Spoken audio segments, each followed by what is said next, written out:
Estimadas amigas y amigos, a nombre de la Fundación Casa de México en España, quiero darles la más cordial bienvenida a una mesa más del ciclo de conversaciones transatlánticas. Abordado desde campos como la antropología, la sociología, la economía, la filosofía y el derecho, el concepto de familia experimenta de manera continua transformaciones que lo modifican y lo enriquecen. En el campo de la creación literaria, la familia tiene una presencia constante, pues es la materia prima de la que nutren muchísimas ficciones narrativas. En plena transformación cultural, surge la pregunta de en qué medida la literatura del siglo XXI ha sido capaz de abordar y reflejar las dinámicas en las que sumerge un concepto tan antiguo y al mismo tiempo tan vigente y tan moderno. Para responder a estas preguntas, hemos invitado a dos jóvenes valores de la literatura mexicana y española.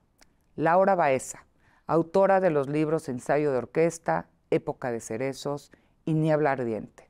Y también a Inés Martín Rodrigo, autora de Azules son las horas, Una habitación compartida y Las formas del querer.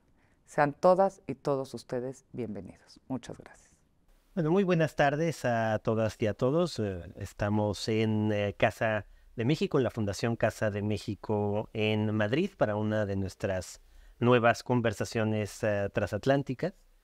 Y me da muchísimo gusto tener con nosotros en esta ocasión a dos de las escritoras más interesantes y más relevantes de España y de México de estos últimos tiempos, y poder entonces estar dialogando con ellas. Muchísimas gracias, Laura Baeza, que vienes desde México. Bienvenida. Y muchísimas gracias también a Inés Martín Rodrigo por estar con nosotros. Gracias. Laura Baeza acaba de publicar, y solo voy a mencionar sus libros más recientes, La grieta de la noche, en la editorial Páginas de Espuma, mientras que Inés Martín Rodrigo ha publicado Las formas del querer a principios de este año, premio Nadal, publicada por la editorial Destino. Y en esta ocasión, pues de lo que estaremos hablando es de familia, de literatura, de la manera como la literatura antes y ahora se ha ocupado de uno de estos temas centrales de la humanidad, de la manera como se refleja, se narra, se cuestiona, se entroniza o se desmitifica la familia. Hay quien ha dicho que la familia es el lugar en donde unas cuantas personas conviven y todas se ocultan cosas entre sí. Bueno, de esa y otras muchas definiciones de familia y de la manera como la literatura lo va enfocando, pues es de lo que estaremos hablando ahora, en esta relación también doble e interesante, que es parte central de estas conversaciones, entre México y España. La familia, por lo tanto, pues ha sido vista de muchas maneras, como el pilar de la sociedad, pero también este discurso ha sido retomado sobre todo por la derecha para fijar un único modelo de familia. Por el otro lado, tenemos también familias distintas, que ya no son las que paradigmáticamente había fijado, sobre todo el canon judeocristiano, sino que se han ido cambiando a otras formas de familia. Justo comentábamos hace unos momentos con Laura que apenas el día de ayer el último estado de México, Tamaulipas, acaba de aprobar el matrimonio igualitario, con lo cual esta forma de familia ya es legal en todo el territorio mexicano, algo que en España ocurría ya desde hace un tiempo. Y sin embargo sigue habiendo otras situaciones que tienen que ver con la familia que no son igualmente aceptadas y que siguen siendo disputadas y polémicas. Pues bueno, la primera pregunta es justamente sobre su relación literaria con la familia, sobre los libros sobre la familia que los han marcado y en qué manera o de qué manera eso ha influido en sus propias ideas de familia. Laura. Bueno, pues creo que es el gran tema y ya lo dijo la literatura desde hace mucho tiempo, lo han dicho los enormes novelistas y cuentistas. Yo empecé a darme cuenta de que era algo que a mí me interesaba también por mi propia historia familiar, o sea, una familia no convencional de los 90, que tiene que lidiar con eso, con estar fuera del canon y con hacer frente a lo que llega. Me di cuenta también en la literatura que siempre estaba ahí, o sea, como que yo ponía la mirada en esas estructuras que no eran la estructura que yo vivía, pero eran otras estructuras igual interesantes. Y estuvo en mi literatura de forma inconsciente y ahora está de forma más consciente. O sea, creo que ahora he meditado y lo he traído a lo que escribo a partir de mis preocupaciones y de la búsqueda de mi identidad. Uh-huh. Yo creo que como en el caso de Laura, bueno, decir que es un placer estar en Casa de México en estos días, además, más placer todavía, ¿no? Rodeados de estas Catrinas y del altar que son otras familias, ¿no? Y las familias de muertos. Sí. Que gracias a nuestros muertos también seguimos viviendo.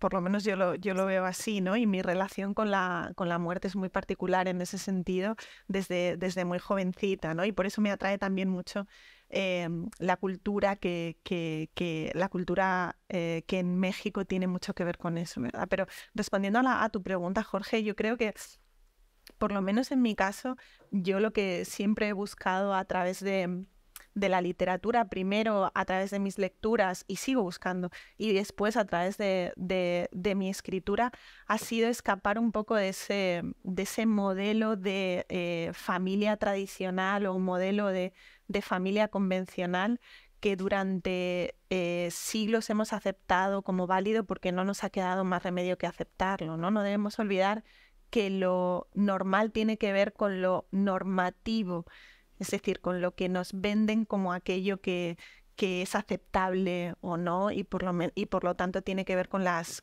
normas, ¿no? Yo en toda la literatura que he buscado a lo largo de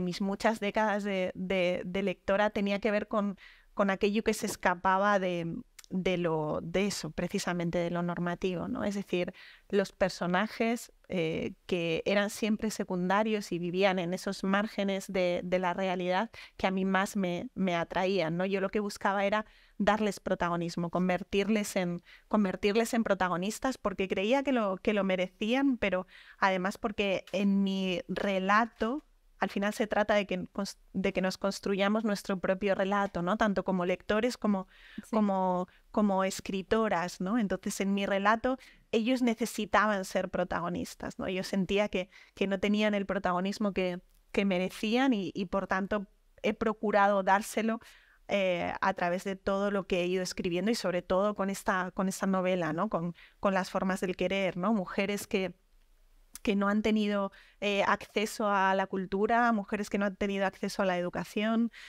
mujeres homosexuales que han tenido que vivir en esos márgenes que mencionaba antes, ocultas, perseguidas, también por supuesto hombres homosexuales que les ha pasado lo mismo. En España hasta no hace muchos años la homosexualidad era perseguida y penada también, ¿no? Entonces, pues la familia como ese lugar también que hemos idealizado, tú lo decías antes, Jorge, porque era el lugar sagrado. Yo le he buscado las aristas a esa familia. Y bueno, y si intentáramos hacer un ejercicio de ver si en realidad, por ejemplo, los modelos de familia o la manera como entendemos la familia son parecidos o distintos entre México y España, les preguntaría sobre todo, más bien, porque es difícil, digamos, que tener un contraste claro, más bien que me contaran en esta parte, pues tal vez un poco autobiográfica, no tanto sobre sus propias familias, sino sobre esos modelos de familia contrastantes o a veces en conflicto con los que ustedes a lo mejor se han enfrentado. Si quieres, bueno, yo me he dado cuenta de que al final la familia es la que cría y no necesariamente la que te da la vida o con la que compartes vínculos. Y lo he manejado en algunos de los textos que he escrito, tanto en cuento como en otros de largo aliento, que cría quien tiene manos o quien tiene voz para dar un soporte o algún tipo de contención. Creo que también parto mucho de eso y me llamó mucho la atención lo que dijiste sobre quitarle el foco a lo principal y otorgarlo a lo que está alrededor. Es como este chiste del hijo de en medio, que no es tan chiste porque, por supuesto, por ejemplo, las infancias no es lo mismo la infancia para el hijo mayor que para el hijo menor, para el que cuida, el que es cuidado, las relaciones también complejísimas entre hermanos, porque siempre cuando existe un conflicto, hay un conflicto principal, que por lo regular llega a una persona que consideramos que es la principal o es el rol que le toca. Sin embargo, estos roles se van moviendo y yo me doy cuenta también, mi familia de finales de los 80, principios de los 90 no es la misma, y sí que la familia que tengo ahora, 20 años después, que también ve la familia como institución de otra manera. Creo que también lo que sucede fuera del entorno tiene que repercutir en la idea de familia adentro, y también cómo estamos en ese núcleo que puede ser un lugar seguro o no. Muchas veces es el lugar del que queremos salir, sí, huir o dejar atrás. ¿Y qué nos llevamos de ese núcleo cuando tenemos que estar en sociedad o en pareja o solos también? Yo creo que se trata también de aprender a transgredir, ¿no? Sí. Es decir, a uno y otro lado, tanto en España como en México, hemos vivido realidades familiares volviendo otra vez a lo convencional, a lo tradicional, durante muchas décadas, ¿no?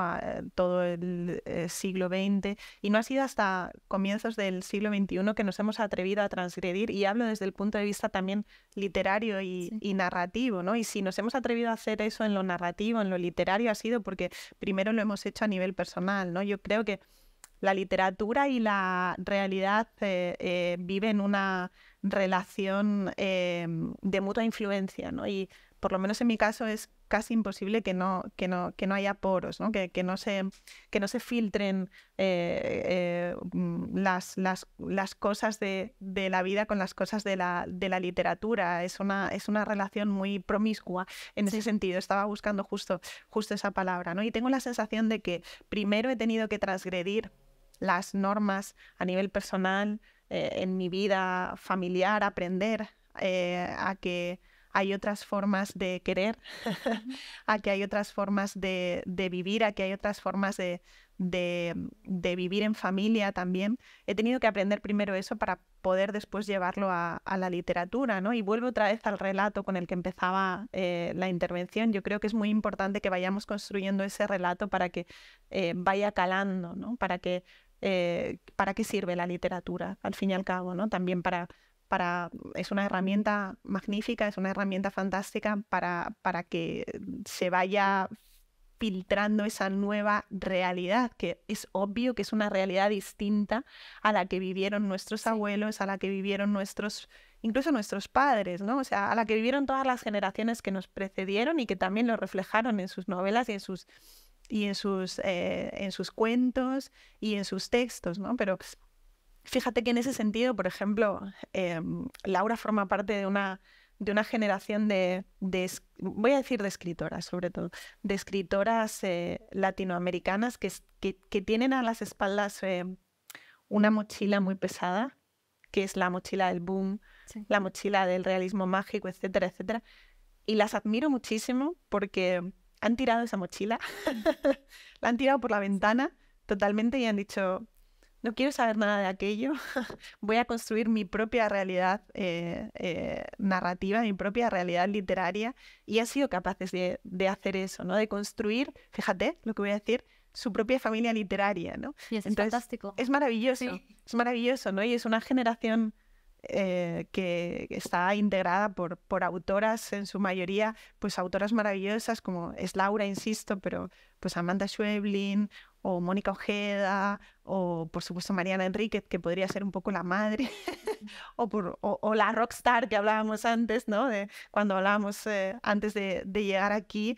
Y en ese sentido yo creo que tienen mucho que decirnos a las generaciones de autoras españolas, ¿no? A mí me gustan mucho estos diálogos, estas conversaciones transatlánticas, porque creo que tenemos mucho que decirnos, tenemos mucho que escucharnos, porque tenemos mucho más en común de lo que aparentemente reflejan nuestras narrativas, que a veces no se han escuchado lo suficiente, ¿no? Bueno, ahora que mencionas a esas autoras que a mí me encantan, de todas conozco obra y a todas las admiro profundamente, pienso en cómo ellas plasman las realidades de sus familias. Por ejemplo, Mariana Enríquez, en Nuestra parte de noche, esa paternidad tan trastocada por otras cosas, Samantha Schweblin, también un miedo latente, Claro. Mónica Ojeda, el contexto en el que La esas violencia. familias viven en la periferia, que para mí es muy importante en mis textos y en lo que yo intento encontrar en los textos de otras autoras.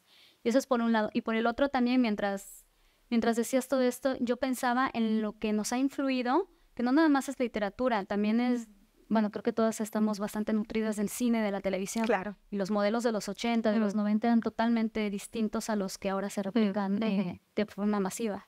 Y qué bonito, ¿no? Que, bueno, te estamos... Estamos robando el Ustedes son las- micrófono. Y qué bonito, arrogantes. qué bonito que eso suceda, ¿no? Porque yo siempre he dicho que yo, desde el punto de vista literario, yo tengo muy claras cuáles son mis madres literarias, ¿no? Y mis madres literarias, digamos que se saltan una generación. Yo siento que son mucho más madres literarias mías, por ejemplo, Carmen Laforet o Ana María Matute o Carmen Martín Gaite, ¿no? Siento que tengo mucho más que ver con ellas que con generaciones más cercanas a la mía, ¿no? Y tal vez sea porque ellas tuvieron, en España al menos, mucho más que luchar y mucho más que decir, pese a que no eran tan escuchadas como lo somos nosotras ahora, ¿no? Entonces, en ese sentido, me gusta mucho también el concepto de familia literaria que decía antes, ¿no? De ser capaces de crear tu propia familia, que al fin y al cabo se trata de eso, más allá de las obligaciones sanguíneas, ¿no? Yo siempre digo que en la vida tienes dos familias, ¿no? Si tienes suerte, siempre tienes dos familias. Tienes la familia que te toca y que está obligada a quererte, entre grandes comillas, pero que a veces no es un lugar seguro, sino todo lo contrario, lo que hablábamos antes. Y luego tienes la familia que tú te construyes, ¿no? Que es la familia que está representada por tus amigos, ¿no? Y si tienes suerte y tienes el privilegio de conocer a grandes amigos a lo largo de tu vida, probablemente hagan que la familia tradicional pase a un segundo plano, ¿no? Y si eso pasa en el ámbito personal, si lo trasladas al literario, también es muy bonito que eso suceda, ¿no? Que quizá no sea tu generación. Eso es. Tú encuentras algo en otro, eso es, lugar, ¿no? otro momento. Eso es. Bueno, pues justo ahondando en lo que ustedes mismas están diciendo, bueno, en nuestra tradición, en la tradición judio-cristiana, pues no deja de ser muy rara. Desde luego empieza con una idea extraña de familia, ¿no? Un Dios hombre que a su vez crea una primera familia formada por Adán y Eva, que a su vez tienen estos dos hijos bastante problemáticos, ¿no? Caín y Abel, que van a terminar provocando el primer homicidio. Y si pensamos luego en el Nuevo Testamento, pues entonces es también una familia extraña, ¿no? O sea, un Dios que decide a su propio hijo enviarlo a la tierra para ser sacrificado. Pues, en cualquier caso, están hablando ya sobre relatos de familias, historias de familias literarias. ¿Qué otras historias justo de familias son parte de sus familias? ¿Qué libros, no solamente latinoamericanos, sino simplemente los que ustedes han elegido y que han tenido alguna influencia en la manera como ustedes cuentan historias de familia? Bueno, para mí será muy difícil porque están los libros que me formaron cuando yo era adolescente y era una apasionada de ese primer acercamiento y de ese descubrimiento de la literatura. Los clásicos, por supuesto, Ana Karenina, claro. Todos esos que es son que yo familias. creo que nos han formado, ¿no? Sí, son 100 años de familias soledad, pues, sí, sobre todo problemáticas. historia de familia. Es una familia, es la familia, ¿no? Sí. Rosario Castellanos, eran los libros a los que yo acudía cuando era usuaria de bibliotecas y encontraba cosas ahí y decía, bueno, qué familias tan horribles. A ver, voy a voltear a ver a mi familia, a ver qué hay en mi familia de estas otras narrativas o qué encuentro en esas narrativas que a mí me represente. Creo que también por historia personal está Pedro Páramo, por supuesto, Claro. que todos somos hijos de lo mismo o no, y estas ausencias. Constantemente yo me fijo mucho en las ausencias y también en las presencias de algo que ya no es tangible, pero sigue estando ahí, como puede ser la culpa, el remordimiento, Claro. Una aspiración, cualquier cosa. El entorno familiar siempre está. Si yo soy una persona independiente, de todos modos vengo de una tradición familiar que forma parte de mí y que quizá yo vaya a heredar o no la vaya a heredar, pero sí que permea en todo lo que hago o la forma en la que pienso. Y bueno, yo creo que ahora podemos hablar con mayor soltura acerca de esas familias que hemos asimilado y las llevamos a nuestros textos. Sí, yo creo que, bueno, tú las has mencionado, ¿no, Jorge? Son casi textos que nos han configurado como somos, ¿no? Pero tú has mencionado a Cien años de soledad, tú has mencionado Pedro Páramo. En España también hay textos fundacionales en ese sentido, ¿no? Pero fíjate que yo como lectora, que al final es lo que ha configurado... Esta mañana leía una frase de Annie Proulx que decía algo así como que escribes porque vienes de leer, por supuesto, o porque has leído, pero también por el gusto estético de ver la frase reflejada en la página en blanco, ¿no? Entonces, fíjate que yo, como lectora, trataba también de buscar esas otras realidades que no estaban representadas. Hablo de realidades familiares, si quieres, realidades sociales, que al final la familia es la institución sobre la que se construye la sociedad y por tanto en función de qué familia sea, la sociedad se va a construir de una manera o de otra y va a haber poco o ningún hueco para lo diferente, que es lo que ha venido sucediendo durante largo tiempo y todavía sucede, pese a que cada vez el género en todos los sentidos es más fluido, ¿no? Sí. Pero yo trataba de buscar, como digo, las realidades que no estaban representadas, ¿no? Por ejemplo, esos papeles y utilizo la palabra papel hablando también de las... teniendo que ver con las ficciones, ¿no? Sí. La ficción cinematográfica, la ficción televisiva, al fin y al cabo ficciones, ¿no? Pero también narrativa, esos papeles que no estaban representados en ficciones como Cien años de soledad o como... y entonces buscaba esas realidades que no encontraba en los textos más representativos, ¿no? Yo recuerdo, yo tuve la suerte de que mi madre era profesora y por tanto la lectura estuvo siempre presente en mi casa desde chiquitita. Mi primer recuerdo lector no soy yo leyendo un libro al uso, porque no sabía leer todavía, sino que mi primer recuerdo lector es escuchar a mi madre leernos cuentos a mi hermana y a mí, ¿no? Tiene que ver con la oralidad, ¿no? Y a partir de ese primer recuerdo lector, yo fui escogiendo, ¿no? lo que configuraba mi personalidad, primero lectora y después escritora, ¿no? Y en ese punto, por ejemplo, una lectura fundacional para mí fue, por ejemplo, El Nada, ¿no?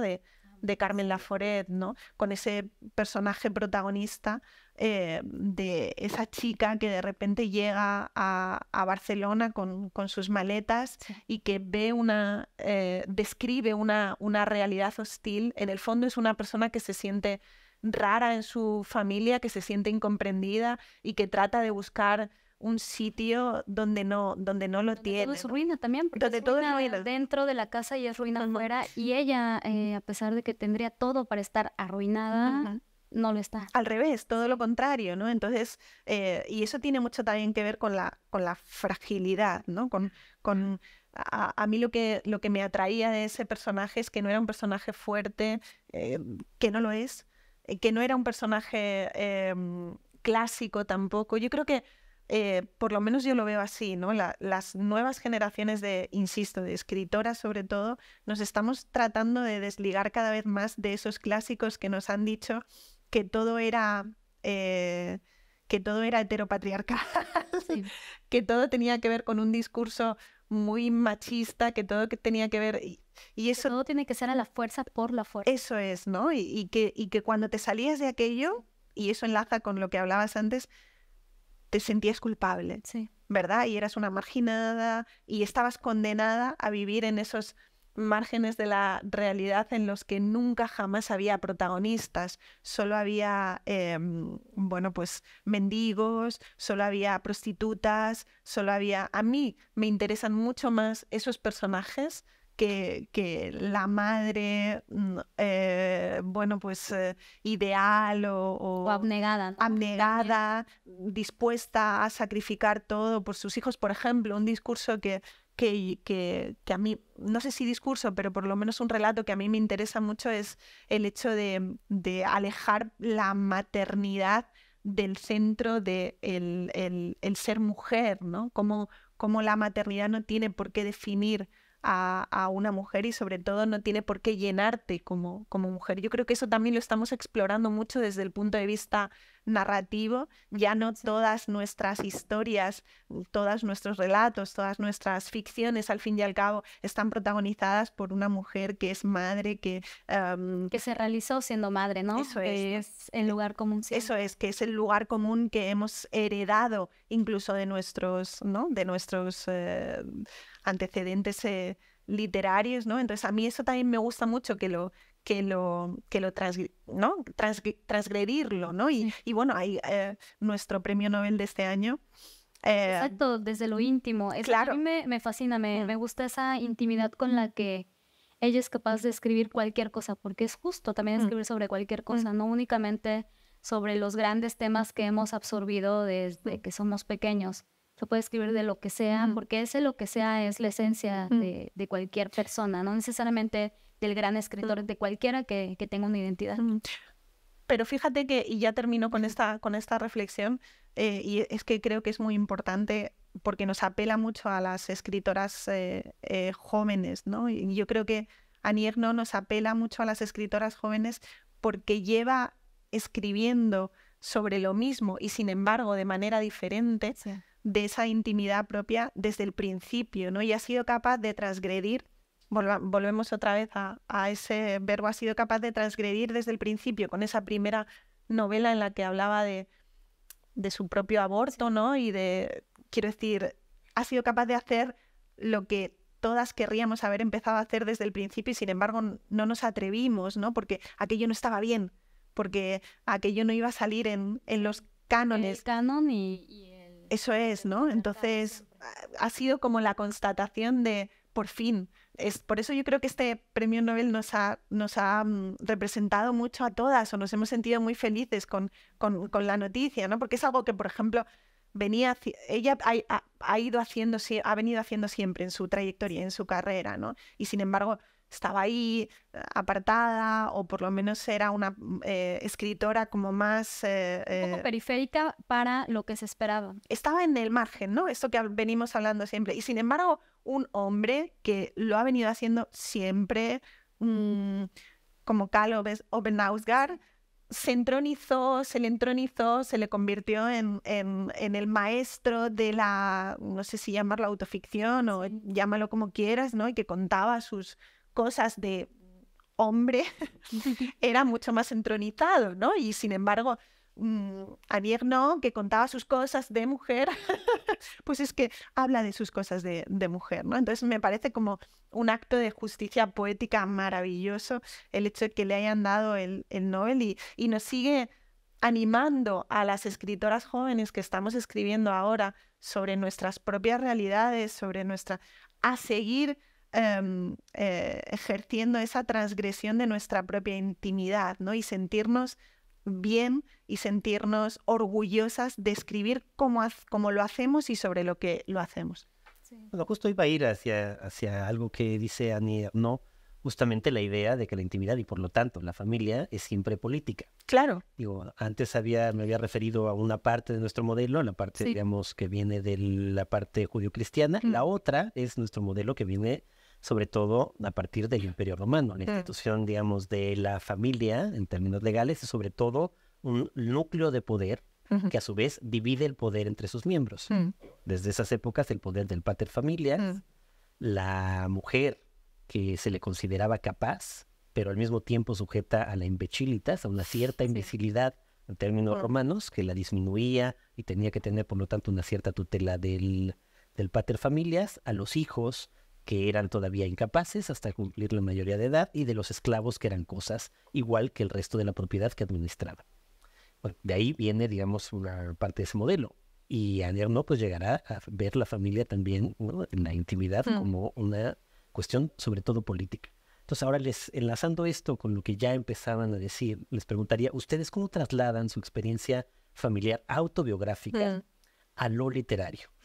Desde el campo que tú has mencionado, y esta palabra ahora es o celebrada o denostada, porque es otra de esas palabras paraguas que empiezan a no decir nada. Yo creo que está vaciada de Autoficción, significado exacto. totalmente. O desde otra palabra que también se utiliza demasiado para decir que viene desde el lado de la no ficción o de la crónica. Bueno, ¿ustedes cómo trasladan la parte autobiográfica, familiar, a lo que escriben? Porque, bueno, en tu novela era muy clara y es cosas que tú escribes también, Laura.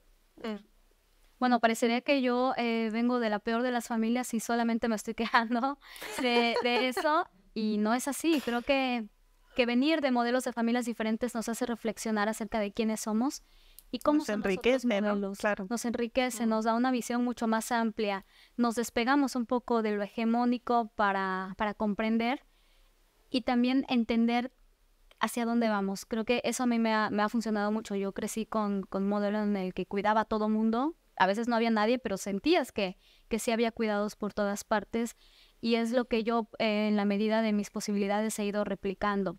Yo me nutro mucho de eso, de observar y de analizar también qué es lo que sucede y por qué sucede de esa manera. Muchos dicen que la familia es el origen de todos los males. Estoy totalmente de acuerdo, pero también es el origen del pensamiento que nos conduce a ciertas cosas. Igual con esto pienso que, por ejemplo, ahora que está tan de moda ver el lado B de alguien que cometió un delito, pues no es justificarlo, es simplemente ver otras aristas, y casi siempre están ancladas o en la infancia, o en el desarrollo, o en la forma en la que el individuo se condujo en su familia y cómo también se condujo en sociedad. Creo que lo que traemos de casa es mucho más complejo, y quienes nos dedicamos a la literatura constantemente estamos ensayando sobre lo mismo, sobre nuestra identidad, sobre el yo. El ensayo autobiográfico, la autoficción, todo eso, la ficción también, todo eso revienta por un proceso de reflexión y de deconstrucción, que creo que esto me parece importante, porque muchos no llegamos al proceso de deconstrucción, simplemente sacamos lo que es como está. Pero si llegáramos a alcanzar el proceso de deconstrucción, comprenderíamos un poco mejor qué es lo que pasa con el otro y qué es lo que pasa con nosotros. Yo creo que al final yo no soy nada amiga de las etiquetas, ¿no? Yo huyo de ellas en mi vida personal, y eso también tiene que ver mucho con el habitar los márgenes y el buscar modelos alternativos de familia, y huyo también de las etiquetas en lo literario, ¿no? Creo que el término, tú lo has dicho, Jorge, autoficción, a base de repetirlo una y otra vez y de manosearlo y de estirarlo como si fuera de la etiqueta mercantil también, ¿no? De la etiqueta, ¿no? Mercantil, se ha convertido en algo comercial, incluso, pues se ha vaciado de significado. Ya no sabemos lo que es, qué significa realmente, ¿no? Tampoco me interesa. No quiero saber qué significa la autoficción. Quiero escribir. ¿Y cómo lo haces tú? Claro, y quiero escribir en todo momento siendo sincera conmigo misma, siendo honesta con lo que escribo. Y ¿sabes lo que me pasa a mí? Que no sé cuál es digamos, la frontera entre la realidad y la ficción, ¿no? Y tampoco me interesa saberlo. Yo creo que siempre que escribo lo hago sobre mí misma, independientemente de que la protagonista de mi novela se llame Noray, escriba en primera persona o lo haga en tercera persona, ¿no? Incluso cuando escribo en una tercera persona y hablo sobre un señor que se llama Antonio y vive en la Huesca del siglo XIX, estoy hablando sobre mí misma y estoy escribiendo sobre mí misma y estoy construyendo, como decía Laura, mi propia identidad. Eso tiene que ver con por qué escribimos. Yo tengo muy claro por qué escribo. Escribo porque necesito seguir viviendo y porque si no escribiera probablemente no sería capaz de vivir como lo hago ahora, y tampoco sería capaz de mirarme al espejo cada día y que el reflejo que me devolviera el espejo no me defraudara, ¿no? Entonces creo que siempre trato de escribir para ser capaz de habitar en esta realidad en la que estamos describiendo durante el último rato que llevamos hablando, y por lo tanto de verdad que siempre escribo sobre mí, siempre. Lo que sucede es que... ¿Y al escribir sobre ti, escribes sobre tu familia? ¿Esa es la otra? Bueno, con esta novela ha sido un proceso además muy divertido, porque todos los miembros de mi familia, la familia, digamos, más convencional y la otra menos convencional, han leído la novela, por supuesto, y todos han tratado de verse reflejados de una manera u otra. Es peligroso eso. Sí, sí, pero es muy divertido. Sí. Porque esto que decíamos antes de que todos los escritores tenemos un punto de ego, yo creo que esto lo tiene todo el mundo. Entonces, la posibilidad de descubrirse en una ficción es muy atrayente, ¿no? Es muy curiosa, ¿no? Entonces todos han tratado de verse reflejados en algo, un personaje, una anécdota, un recuerdo, una memoria, y ninguno lo ha logrado. Aquí en una de estas mismas conversaciones transatlánticas, en estas mismas sillas, aquí en Casa de México, Emiliano Monge decía que quienes más se habían enojado con su novela... Los que no estaban. Claro, no, a mí me ha pasado un poco lo mismo, ¿no? Pero al final era curioso cómo trataban de sentirse reflejados y nunca lo conseguían, porque...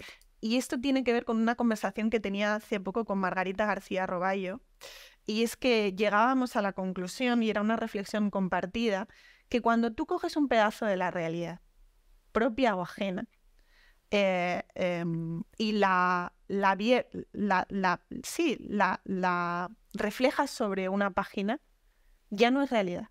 Lo estás convirtiendo en otra cosa, ¿no? Es decir, digamos que en ese sentido tienes el derecho, o por lo menos yo me considero con el derecho, de coger ese trocito de realidad y transformarla en ficción, ¿no? Es otra cosa, ¿no? Digamos que en ese sentido literatura y ficción transcurren por rieles distintos, si quieres, ¿no? Entonces, la Inés que está presente en mi novela, en Las formas del querer, es una Inés distinta, pero sin embargo está presente, ¿no? Sí, ese punto de distorsión. Eso es. Eso me gusta, el punto de distorsión, porque, bueno, a mí con un libro anterior sí me pasó que me preguntaban qué tanto de mí había, porque, bueno, narrador en primera persona y algunas coincidencias, y mucho, porque uno escribe a conciencia también sobre ciertas cosas y les das otra dimensión.